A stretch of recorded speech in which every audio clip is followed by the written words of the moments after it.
নমস্কার বন্ধুরা, welcome back to my YouTube channel. অনেকদিন পর ভিডিও নিয়ে চলে এসেছি।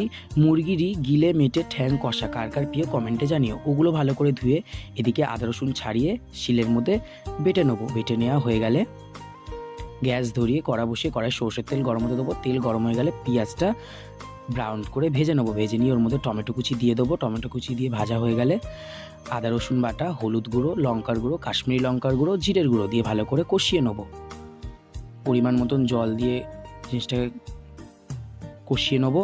আমি আলুটা ভাজতে ভুলে গেছিলাম, তোমরা ভেজেও দিতে পারো, এমনি কষানোতেও দিতে পারো। এদিকে গিলে মেটে ঠ্যাং দিয়ে ভালো করে কষিয়ে নিয়ে পরিমাণ মতো নুন দিয়ে দেবো। নুন দিয়ে কষানো হয়ে গেলে পরিমাণ মতন জল দিয়ে দেবো। জিনিসটা কিন্তু ড্রাই হবে। ফুটে আসলেই গরম মশলা দিয়ে নামিয়ে নেবো। কার কার প্রিয় আমাকে কিন্তু কমেন্টে জানাবে। গিলে মেটে ঠ্যাং কষা রেডি। আমার ভিডিও যদি ভালো লেগে থাকে লাইক কমেন্ট শেয়ার করে দিও। পেজটাকে সবাই ফলো করে দিও আরও নিত্য নতুন ভিডিও দেখার জন্য।